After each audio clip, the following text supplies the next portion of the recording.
Nah, untuk pengawasan sendiri solusikan ke desa kelurahan. Karena sekarang mah kan masker mah udah biasanya. Terus isoman juga punya ada yang rumah. Dan di antara surat edaran yang perlu saya bacakan ini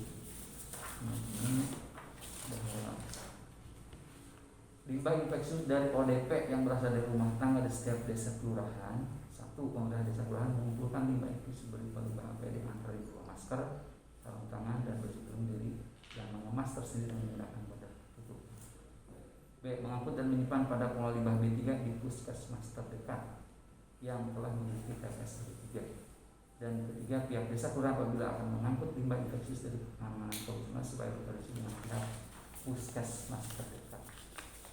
Jadi sebenarnya sudah kita juga menghimbau ya dari Pak Bupati maupun dari LH ke seluruh jajaran kecamatan. Karena ketika masih ditemukan di daerah ya itu yang PR pasti PR semua pihak harusnya tidak terulang. Kecuali sudah ada penanganan, masker sudah ada tadi ya. Penanganan sederhana kan semprot, direndam. Pak, untuk jadwal pengangkutan sampah dari rumah sakit itu emang ada kuotanya Pak dari rumah sakit atau dijemput? Dijemput. Itu kan simpan kontainer. Rumah sakit itu bukan dump truk biasanya. Kontainer taruh nanti nggak tahu tiap hari atau berapa hari pabriknya. Jadi ada jadwalnya. Jadi seluruh rumah sakit yang digunakan Pak? Iya, kalau misalnya kita taruh kontainer, nanti kita jadwal jemput ya jemput. Makanya ada surat kan, saya suruh dari ke rumah sakit. Tolong sebelum truk ngangkut stop dulu.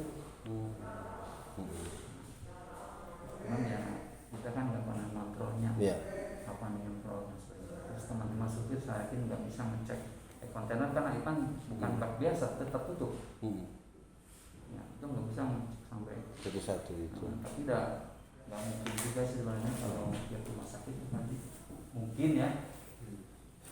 Pak, jika ditemukan itu Pak, yang diangkut itu khusus untuk rumah tangganya atau B3-nya Pak dari LH sendiri? Itu ya rumah tangga. Rumah tangga. Kewenangan kita kan sama jenis rumah tangga dan sejenis rumah tangga. Di luar itu bukan kewenangan. Berarti sudah sejak lama Pak kerjasama sama rumah sakit gitu? Sama. Tapi tadi MOU-nya juga nanti Pak Kabinda ya bisa dilihat. Kita semua MOU sembarangan. Misal rumah sakit A, jelas MOU-nya. Hanya diangkut sampah rumah tangga dan sejenis rumah tangga. Tidak boleh ada lagi. Jelas. Kurang ya itu. Karena limbah B3 mah ada perlakuan khusus ya, khususnya. Ada tempat khusus, transporter khusus, pihak ketiga khusus. Untuk pihak ketiganya sendiri kemana Pak? Oh, nggak tahu apa harus tadi rumah sakit Pak. Pak, terus kemudian kan kemarin ditemukan juga bekas impusan, bekas obat-obat, sarung tangan karet, APD, Hamsat dan lain sebagainya. Itu gimana itu Pak? Tadi Bapak mengklaim itu satu jenis aja ya untuk masyarakat. Tadi mah ya laporan dari bidang nggak ada.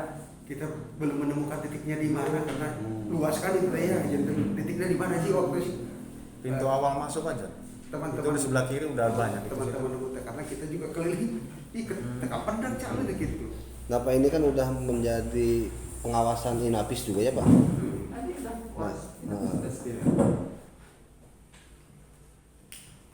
Inapis berarti melakukan pengawasan dari sudut apa Pak? Ya Inapis kan mungkin karena ada info di medsos atau di media online teman-teman kan di medis di TPA. Sehingga mereka turun. Karena dari Polda juga ngontak katanya Mungkin perintah Mabes. Oh, Polda. Iya. Kita mau naik pai guys. soalnya kaitannya dengan Mabes juga ada Pak? Warna kuningan dan Nggak tahu. populer. Populer penuh kill. Oh, berarti akibat limbah Mabes juga ikut Pak Iya. pengawasan? Iya, cuman perintah ke Polres. Dan kondisi pandemi mau mungkin berenya program itu apalagi sudah ada penyekatan. Jadi dirujuk ke Polres, Inapis Polres ke sana untuk kebetulan duluan inapisnya ke sananya. Iya. Oh, berarti sempat koordinasi dulu Pak. Sempat ketemu dan kita bawa sih. Pak, tapi ada kemungkinan nggak Pak, jika limbah medis itu memang sengaja dibuang ke TPA Ciniro oleh oknum-oknum, ya entah dari mana oknumnya disengaja dibuang ke sana tanpa sepengetahuan Dinkes dan petugas dari TPA itu sendiri, ada kemungkinan seperti itu nggak Pak? Kalau dari TPA sendiri? Bingung. Soalnya yang namanya buang ke sana itu kan banyak. Ya makanya. Yang dari desa Jadi mandiri kalau itu kan yang misalnya kota ada kecil truk gitu. LH, Ada truk ada truk mandiri dari desa. Kalau bicaranya kemungkinan, Ya. sekecil apapun ya pasti ada. Ada. Cuman masalahnya persentase itu berapa? Tadi mungkin ini maksudnya ada yang ingin mengadu domba atau membuat kisruh suasana, itu mungkin, kenapa tidak? Bisa ya. Makanya kita sekarang di LH itu kan sebenarnya bukan sebagai aktor utamanya. Ya. Kita kan hanya punya TPA, Hanya TKP. hanya TKP. Kalau Yang misalnya terdampak ada itu. pembunuhan di mana gitu kan, disimpan di TPA, ya kita kena ditanya.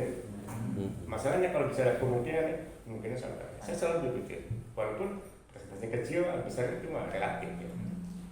Nah setelah itu ada upaya untuk mencari tahu nggak sih Pak, Apa sebenarnya yang- ada nggak apa sih yang di luar dilakukan? sana gitu kan?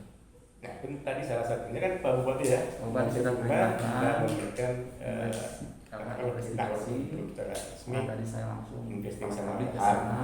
Hmm. So, udah perlu kumpulkan gitu kan, apa saja yang beda misalkan tempat. Tapi tadi sudah ditemukan. Oh iya, tadi kita sama kepala PTD juga tidak menemukan.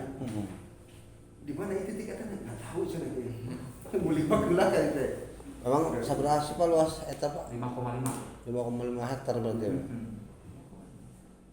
Neng, ada limbah medis itu masih yang disebut kategori limbah medis. Kalau untuk limbah medis sendiri ya, misalkan dari limbah infeksius, kemudian dari limbah yang mengandung merkuri, kadmium atau sidusnya, terus kemudian ada juga dari selanjutnya dan juga dari bekas obat-obatan kadaluarsa. Itu bisa dilihat sendiri di lampiran 9 PP 22 2021. Kalau masker ini otomatis limbah Nah, medis. kalau untuk masker ini sendiri kan sebetulnya udah umumnya udah dipakai. Nah, jadi kalau misalkan di rumah tangga kayak gitu kan bukan termasuk limbah B3, tapi termasuk ke dalam sampah. Nah, kalau misalkan masuk limbah B3 berarti yang sudah terkontaminasi dengan B3 itu sendiri. Itu aja sih Pak mungkin. Termasuk infus itu juga sama. Nah, Bukan infus gimana? kalau infus sih sebetulnya kalau jarum, nah itu termasuk ke dalam limbah B3 ya. Tapi kan tadi nggak ditemukan. Nah, informasi tadi laporan kepala PTD, pemulung yang tertusuk jarum sudah lama. Oh yang pemulung itu Pak? Ini saya, bukan ngerang ya, saya laporan dari kepala PTD. Saya minta tadi semua Pemulung TTHL dari dinas ini Pak? bukan. Oh bukan. Genep 10 orang THL. Merendah nang Tapi bukan merendahan sebenarnya. Wah, Bagus. pahlawan. Iya, kalau kita punya pemulung kan kita bisa mengambil ya kan sampah-sampah yang suka Membantu sih. membantu kita. Ya dikira pemulung sekaligus THL juga Pak. Untuk mana nih tadi? Nah, terkait dengan munculnya berita pengukuran menginjak jarum suntik yang sudah sangat lama.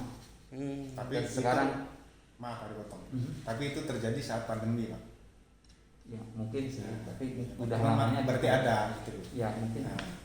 Sekarang sudah tidak menemukan lagi sampah limbah medis tersebut yang seharusnya tidak dibuang ke TPA. Karena masuk kategori limbah B3 yang memerlukan perlakuan khusus.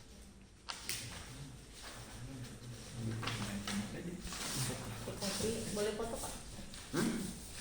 Pernyataan Ya itu nama itulah. Kayak sampah rumah tangga dan sejenis rumah tangga. Tapi kudu penyuluhannya kudu masif nih Pak mengenai Salah satu kita belum koordinasi ke Dinkes yang ditemukan inafis kan hanya masker. Terus kita mau menanyakan ke Dinkes katakanlah bahasa kasarnya gitu kan, dulu kan Dinkes bicara mana buktinya kan? Inafis aja cuma dapat masker. Kalau masker itu sangat general, masyarakat biasa aja tuh bisa berlangsung sembarangan. Bingung ketika bicara soal nyari dapat masker dong, bingung kita juga. Iya, kita mau modul siapa? Masa masuk di TPA juga gitu, guys? Dan masker memang sudah jadi digunakan masyarakat umumnya susah sekarang di pandemi. Ya, Pak, berarti jumlah rumah sakit yang sudah koordinasi kerjasama dengan LH berapa untuk sih? Apa sih? berapa banyak? Yang layanan kita? Rumah sakit kan semua rumah sakit mah ini Pak, Yang layanan hampir Hah? rumah sakit semua yang mau Habis Pak, semua. ini penemuan kemarin dilihat aja. Kita titiknya dia tidak nggak tahu. Iya, kemarin kita juga kan apa menipir-menipir. Ada masker, Menipir-menipir ada aja. sarung tangan, Sarung ada tangan, bungkus APD, obat, bungkus Cuman obat. kalau sarung tangan sih memang ada bekas infusan. warga juga. Kan kalau masker yang digunakan oleh masyarakat sehari-hari adalah modelnya seperti ini ya. Nah itu tali panjang-panjang modelnya. Yang biasa dipakai perawat. Yang dari baik perawat. Iya. Kalau yang Biasa biasa digunakan belakang perawat. talinya ke belakang panjang. Ya kalau ini mah saya atas nama pribadi aja. Kan misalnya rekan-rekan semua menemukan hal itu, terus dibawa ke kita juga tidak bisa menuduh ke siapa-siapa Ya. ataupun ke APH juga. Bukannya dia alat bukti. Kenapa? Rekan-rekan kan bukan sebagai penyidik atau penyelidik. Makanya kita pihak yang kita percaya ya Inafis itu. Kalau dari hasil Inafis investigasinya menemukan hal-hal yang sama dengan itu, berarti kita mungkin bertindak seperti apa yang Pak Buat harapkan seperti itu. Tapi kalau pihak yang punya kompetensi untuk mengumpulkan data seperti itu dari Inafis hanya menemukan itu, kita mau apa? Kalau misalnya rekan-rekan menemukan itu, laporlah ke APH atau ya Pak RID, mungkin bisa. Mereka langsung menangani begitu. Mereka mengambil sampelnya, mungkin mereka juga bisa langsung memiliki dari mana ini asalnya. Gitu. Terima kasih sudah nonton. Jangan lupa like, subscribe, dan share ya.